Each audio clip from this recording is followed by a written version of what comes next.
Hello YouTube fam, welcome back to my channel. If you're new here, my name is Himanshi and I am here to inspire you guys to live more creatively.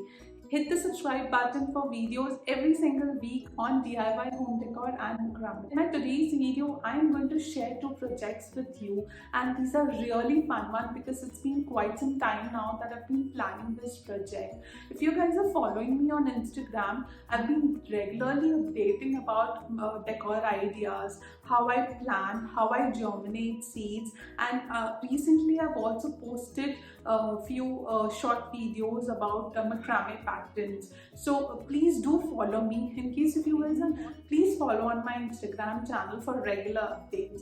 So in this project, the supplies that I've been using are bought from an online store. You can also try it from any craft store or a DIY store, whichever is available near you. These supplies are really inexpensive ones, and I really think that all plant moms and dads are really going to love this project because it's all about plant thingy. And without any further delay, let's get started to the first project. Hello from VoiceOver Himanshi. To protect the surface, I'm using brown sheet. To start with the project, I'm using Fevicryl molded clay. Mix the clay till you get a smooth texture. I'm going to mix it gently. I'm going to keep molding it and mixing it till I'm happy with the smooth texture.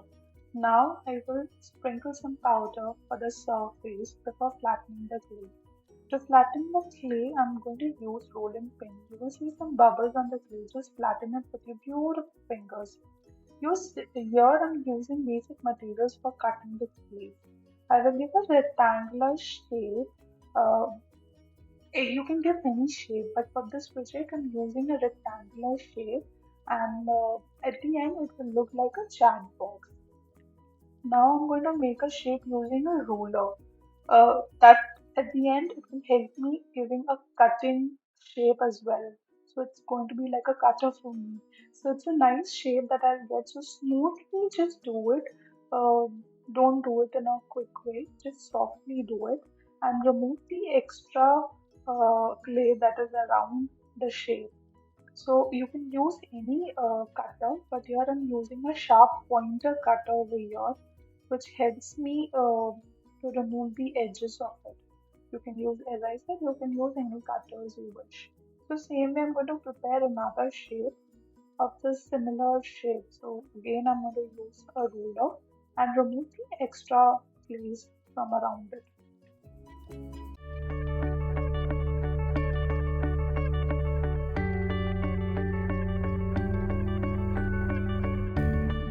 So sprinkle enough powder. Here, since I did not sprinkle enough powder, you can see the shapes have got stuck to the surface. But don't worry, still you can remove it. Use the sharp knife or a ruler. So here I used a ruler, and it won't be a problem.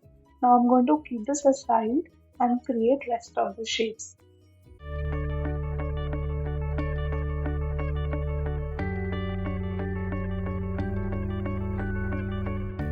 Now all my shapes are ready. I'm going to keep this aside for 20 minutes. You can keep it for 15 minutes also. See, the shapes are ready. I kept for 20 minutes. Now you see I've created different shape as well. You can create any shape that you want. This is the simplest shape that I've found just for reference purpose. So to remove the cracks around the shape, I'm going to use sandpaper. Now I'm going to cut this sandpaper into two and sand all them out first. So keep rubbing till you are happy with the shape that you want. So I'm going to rub this.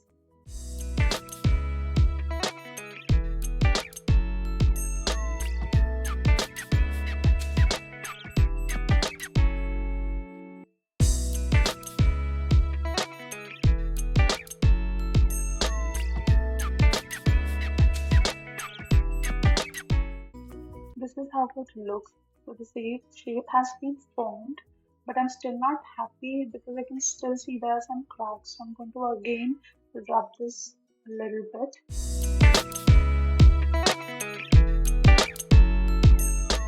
Ta-da! So this is the shape that I wanted.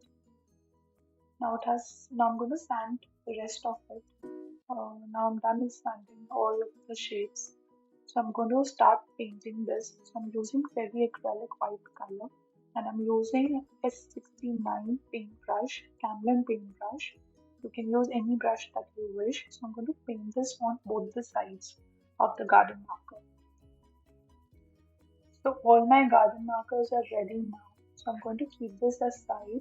Now I'm going to start drawing vegetables on this, since I'm growing vegetables, and I need garden markers for that. So I'm going to draw all the vegetables. So here I'm using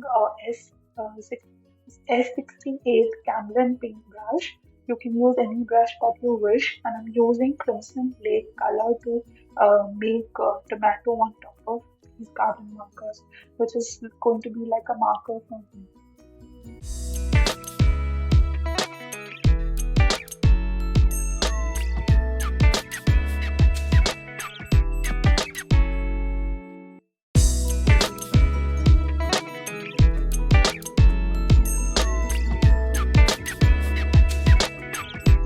For leaves, I'm using Veridin Hue Camlin color.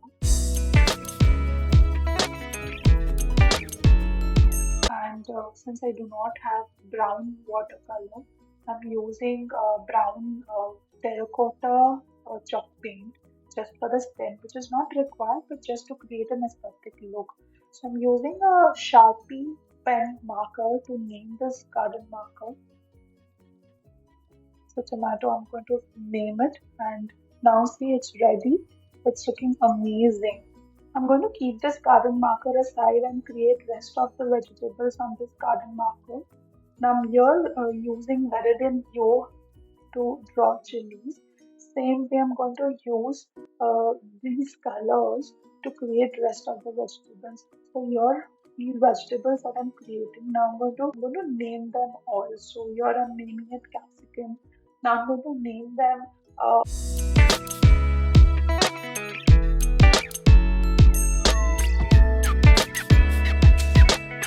for carrot, I'm using Scarlet Lake. You can use any color that you wish, since I like orange. I'm using orange color. I'm going to name it and create rest of the markers as well. So all my vegetable markers are ready. So I'm going to slowly and gradually put them all in the plants I've already planted. So I really can't believe that I've created these ideas from my brain, and it's going to be really very useful for me, since I keep germinating seeds, and definitely do try that because it's going to be helpful for y'all as well. Here you can also use paper or a popsicle stick, but I feel that's not something which will last for long. So that's where I decided to use heavy acrylic clay, because that will last for long. I can just wash it if it gets spoiled. Let's get started to the next project. These are the materials and measurements that I'm using for this project. I'm going to place this ring on the dowel stick. I'm going to place all these 8 cords into the ring.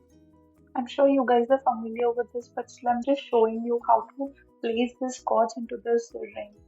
This is the easiest way that you can just measure. You don't need a measurement, you can just hang these cords directly.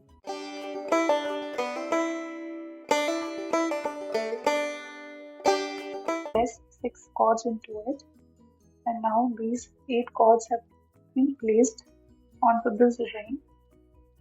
From there, I'm creating a gathering knot. So I'm just going to take another piece of macrame cotton and place it vertically on top of all the other cords, and basically creating a loop at the bottom. And from there, I'm just going to wrap around for a few times to finish the knot.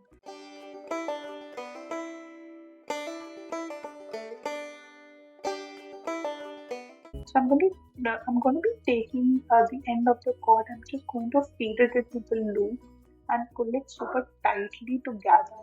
I actually forgot to place this at the back for the finishing look, but it's okay. It's still looking great. And the last thing we need to do is we need to cut the extras.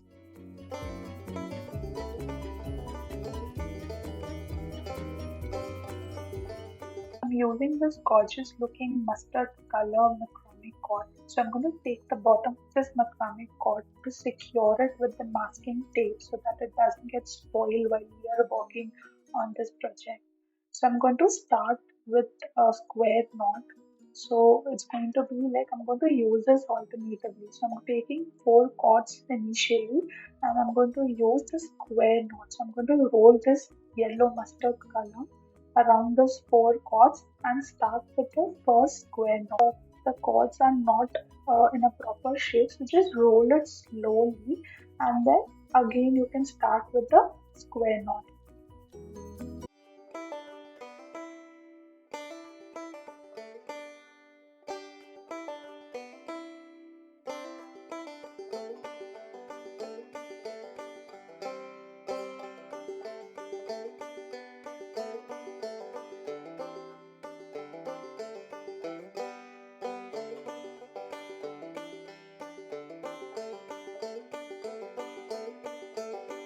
I'm going to continue this square knot and create total 28 square knots. So now you see all the knots are ready and I've used alternate colors. So I've used pink and I've used this yellow mustard color. So now what I'm going to do is here there is a tip. So if you feel you are running out of the cord, what you can do is you can just take another piece of a cord and just follow the same square knot. So don't worry, it's not going to look different. See, this is how it looks. Does it make any difference? No. See, no difference you can see. It's just same. It feels like it is continuing with the same top cords. So now there you see the cords have got steps. I'm going to just gather them all and start with the other knots. So now I'm going to measure it 5 inch. So I'm going to take 5 inch gap. I'm going to start with the square knots. After measuring, now I'm going to take 2 cords from both the sides and start with the first square knot.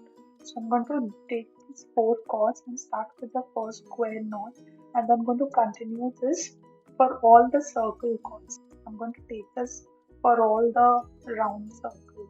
Now these square knots are ready. Now this is where I'm going to hang the pot in it.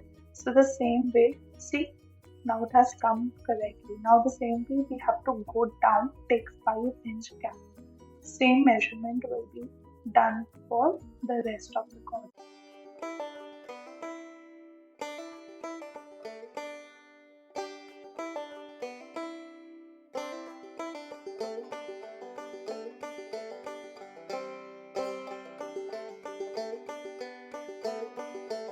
Now I'm going to mirror the same gathering knot that I started initially. So just follow the same process.